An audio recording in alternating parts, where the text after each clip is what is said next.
আল্লাহ তার বান্দাদেরকে কেন পরীক্ষা নেন, কেন আমাদের জীবনে বিপদ আপদ দেন, কেন মুসিবত দেন? এর অন্যতম একটা কারণ হলো আল্লাহ রাব্বুল আলামিন আমাদেরকে আস্তে আস্তে আপার গ্রেডে উঠাতে চান। ক্লাস 1 এর পরীক্ষায় পাশ করলে 2 তে উঠা যায়, 2 তে পাশ করলে পরবর্তীতে উঠা যায়, 5 এ পাশ করলে 6 এ উঠা যায়, এভাবে এসএসসি পাশ করলে এইচএসসি তে যাওয়া যায়, এইচএসসি শেষ করলে তারপরটাতে যাওয়া যায়, এভাবে আস্তে আস্তে মানুষ উপর দিকে উঠতে থাকে। ঠিক একই ভাবে ইমানদার যখন পরীক্ষা দিতে থাকে আল্লাহ রাব্বুল আলামিন তাকে ইমানদার হিসাবে আল্লাহর কাছে তার মাকামকে উপর দিকে উঠাতে থাকেন।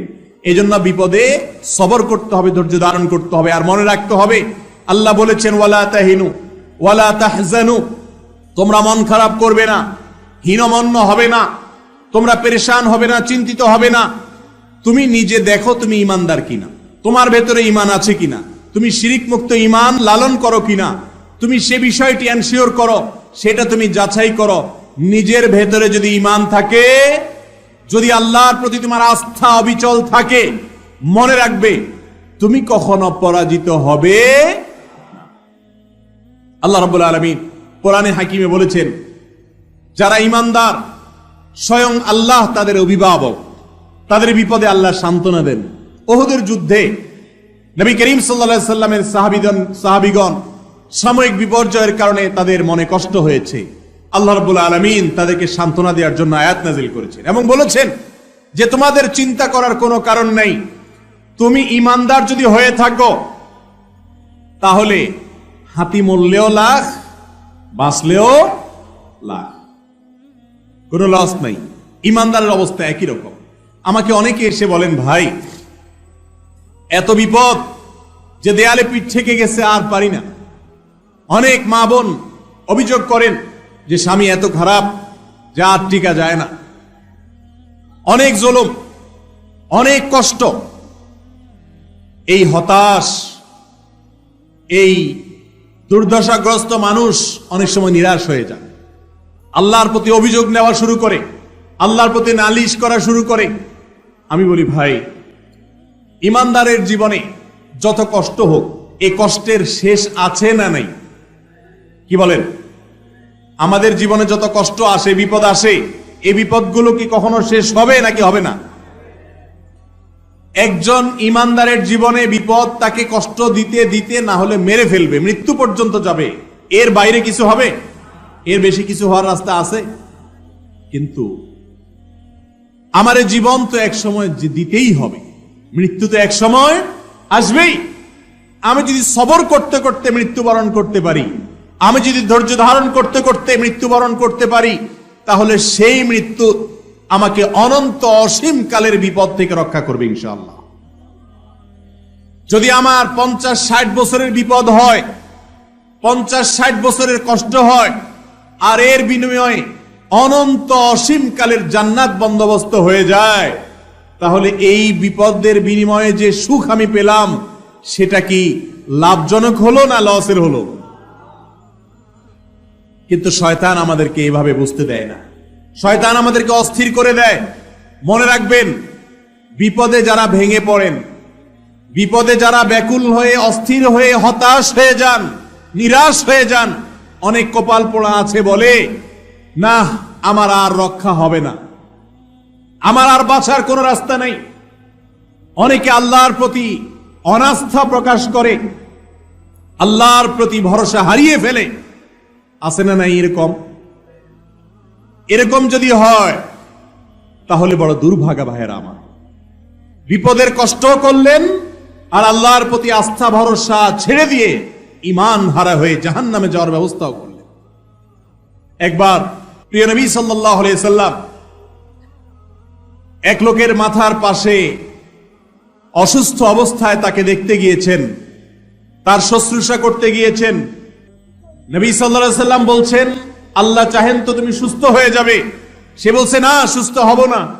নবীর কথার উপর কথা বলেছে, সেজন্য আল্লাহ রাব্বুল আলামিন তাকে একটু পরেই ওয়াফাত দিয়ে দিয়েছে, সে মারা গেছে। আল্লাহ রাসূল সাল্লাল্লাহু আলাইহি সাল্লামের শান এবং মর্যাদা আল্লাহর কাছে এত বেশি যে আল্লাহ রাসূল সাল্লাল্লাহু আলাইহি সাল্লামের মুখের উপর কেউ বেয়াদবি করলে আল্লাহ রাব্বুল আলামিন তার শাস্তি দুনিয়াতে নিশ্চিত করেন, আখিরাতেরটা তো আছেই। স্বয়ং আল্লাহকে গালি দিলে আল্লাহ রাব্বুল আলামিন এত বেশি তড়িৎ গতিতে তার শাস্তি দেন না, যতটা আল্লাহ রাব্বুল আলামিন তার রাসূল সাল্লাল্লাহু আলাইহি সাল্লামের শান বেয়াদবি করলে দেন। এই জন্য রাসূল সাল্লাল্লাহু আলাইহি সাল্লামের সুন্নাতকে অনুকরণ করা, অনুসরণ করা, তার আদর্শকে মেনে চলার চেষ্টা আমাদের করতে হবে। মুহতারাম হাজরিন, রাসূল করিম সাল্লাল্লাহু আলাইহি ওয়াসাল্লাম আমাদেরকে অভয় দিয়েছেন, সাহস দিয়েছেন।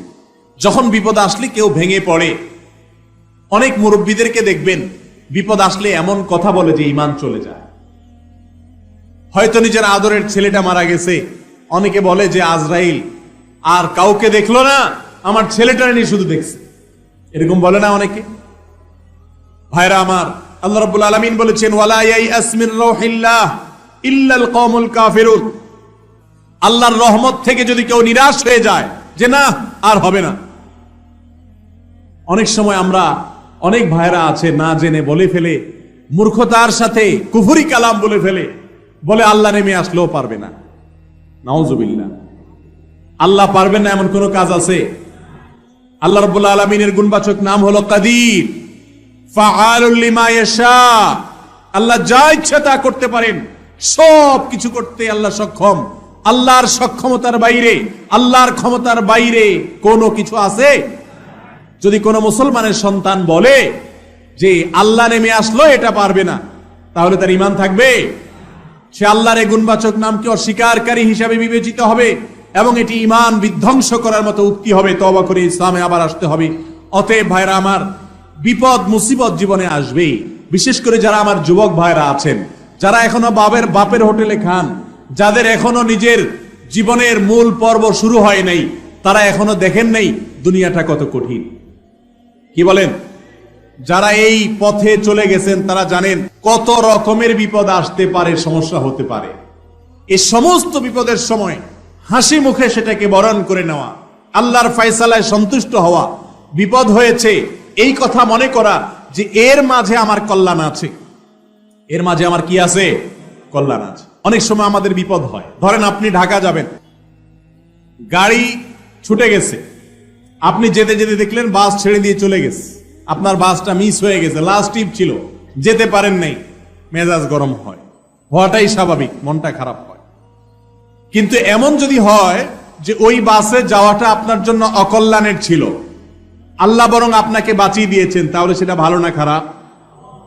একবার এক লোক মক্কায় হোটেল ব্যবসা করে, আমার পরিচিত, অনেক দিন ধরে হোটেল ব্যবসা করে। বাংলাদেশ থেকে হাজী সাহেবরা, উমরাকারীরা যখন যায় তাদের কাছে হোটেল ভাড়া দেয়। সৌদি মালিক থেকে গোটা বিল্ডিং ভাড়া নিয়ে নিছে, 12 মাস হোটেল ভাড়া দিয়ে আসে, ব্যবসা করে। তার হোটেলে মাঝে মধ্যে আমিও ছিলাম। একবার সে দেখলাম হঠাৎ করে মন খারাপ করে বসে আছে, অনেক মন খারাপ। বললাম ভাই কোনো সমস্যা? বলে হুজুর সমস্যা তো অনেক বড়। কি সমস্যা বলেন দেখি? বলেন হুজুর সমস্যা হলো আমি এই হোটেলটা বহুদিন ধরে এটা ধরে রাখছি, মালিকের কাছ থেকে নিয়ে আমি ব্যবসা করি। আল্লাহ তাআলা আমার রিজিকের ব্যবস্থা এর মাধ্যমে করেন। আমারই স্বদেশী আরেক ভাই, সে এসে আমার মালিকের সাথে গোপনে কথা বলে আমি যেই টাকা নেই তার চাইতে আরো 2 লক্ষ রিয়াল কম বেশি, 2 লক্ষ রিয়াল বেশি দিয়ে সে এটা তার কাছ থেকে নিয়ে নিছে গোপনে গোপনে। আমি যেখানে 10 লাখ রিয়াল দিয়াও ব্যবসা করতে কষ্ট হয়, সে আরো 2 লাখ বেশি দিয়ে কিভাবে ব্যবসা করবে? পারবে তো না, কিন্তু আমার ক্ষতিটা সে করবে। আমার হাত থেকে হোটেলটা ছুটে গেল, এটা দিয়েই সারা জীবন ব্যবসা করছি। আমার মন খারাপ হয়ে গেছে, হুজুর দেশে চলে যাবো, আর করবো না, মক্কায় ব্যবসাই করবো না। কারণ এত বড় একটা আঘাত, এত বছরের আমার হোটেল হাতছাড়া হয়ে গেল। লোকটা মন খারাপ করে দেশে চলে আসছে। দেশে চলে আসার কিছুদিন পর, সামান্য কিছুদিন পরে পৃথিবীতে করোনা এসে হাজির হয়ে গেছে। কি আসছে? করোনা ভাইরাস এসে হাজির। করোনা ভাইরাস আসার পরে মক্কাতে তো হাজি লাখে লাখে যাওয়া শুরু করছে, তাই না? কি হয়েছে? তবে হাজিদের যাতায়াত একেবারেই বন্ধ। যেই লোক ষড়যন্ত্র করে 2 লাখ রিয়াল বেশি দিয়া মালিকের সাথে বাউ করে নিয়ে নিছে, সে 2 বছর বসে বসে মালিকরে ভাড়া দিছে। 2 বছরে 1200 রিয়াল করে 2400 রিয়াল, প্রায় 2.5 মিলিয়ন রিয়াল বসে বসে ভাড়া দিচ্ছে। হাজি একটাও নাই, ব্যবসা নাই, ভাড়া তো অগ্রিম দিতে হয়। সৌদি আরবে ভাড়া অগ্রিম দিতে হয়, যারা সৌদি প্রবাসী তারা জান। ভাড়া তো আগে দিয়ে রাখতে হয়, ভাড়া তো দেওয়া শেষ সৌদিরে। সৌদি তো টাকা নিয়ে শেষ, রিয়াল নিয়ে শেষ। আর এই বেচারা 2 বছর কোনো হাজি নাই, বেকার 2-2.5 বছর। সে আরো 10 বছর এই হোটেলে ব্যবসা করেও 2.5 মিলিয়ন লাভ করতে পারবে না, কিন্তু 2 বছরে সেটা শেষ। ওই লোক, যে লোক আমাকে বলল হুজুর মন খারাপ, হোটেলটা হাতছাড়া হয়ে গেল, অনেক দিন পরে আমার মসজিদে জুমার পরে দেখি সে হাজির। আমি তাকে দেখে বললাম, ভাই আপনার যে বিপদ হয়েছে সেই বিপদে তো আমি দেখি আল্লাহ আপনার প্রতি রহম করছে। আপনি তো গর্তে পড়ে যাচ্ছিলেন, আল্লাহ ধাক্কা দিয়ে আপনারে বাংলাদেশ পাঠায় বাঁচাই দিস। লোকটা আমারে বলে, হুজুর আমি যদি সারা জীবন সেজদায় পড়ে থাকি, আমি যদি মৃত্যু পর্যন্ত সেজদায় পড়ে থাকি, আমার মালিকের এই উপকারের, এই নিয়ামতের শুকরিয়া আমাদের করতে শেষ করতে পারবো না। আমার মন খারাপ হয়ে গেছে যে আমার ব্যবসা, আমার রুটি রুজির মাধ্যম, আমার মুখ থেকে লোকমাটা কেড়ে নেওয়া হলো। কিন্তু কিছুদিন যাওয়ার পর আমি দেখলাম যে এটা বিপদ নয়, এটা নেয়ামত ছিল। এই বিপদের পেছনে নেয়ামত লুকায়িত ছিল। আমার মালিক আমাকে গর্ত থেকে ধাক্কা দিয়ে বাঁচিয়ে দিয়েছেন, আর যে আমার ক্ষতি করতে চাইছে আল্লাহ তারে ডুবাই দিছে। এটা আমার নিজের চোখে দেখা ঘটনা। আমাদের জীবনে অনেক বিপদ আসে, যেই বিপদে হয়তো এরকম নগদে যোগ বিয়োগ করে আপনি ফলাফল বাইর করতে পারবেন না। আপনি দেখবেন, কই হুজুর আমিও তো বিপদে পড়ছি, কই আমার তো এরকম কোনো উপকার হয় নাই, বিপদই শুধু দেখি। এটা হয়তো আপনি বলবেন, কিন্তু ভাইরা আমার, সব বিপদের পরবর্তী যে ফলাফল, ইতিবাচক ফলাফল, সেটা যে আমরা সাথে সাথে দেখতে পাবো এমনটা জরুরি না। এমনও হতে পারে যে আমি যেটাকে এখন বিপদ মনে করছি, এক সময় মনে হবে যে এই বিপদ ছিল না, এটা ইহসান ছিল।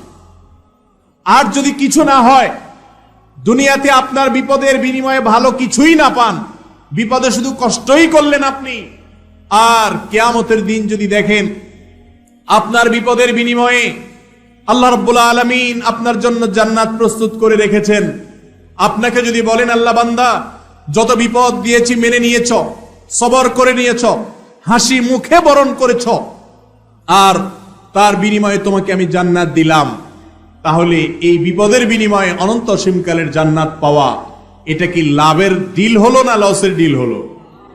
আল্লাহ রাব্বুল আলামিন বিপদ আপদে পাহাড়ের মতো ধৈর্য ধারণ করার তৌফিক আমাদেরকে দান করুন।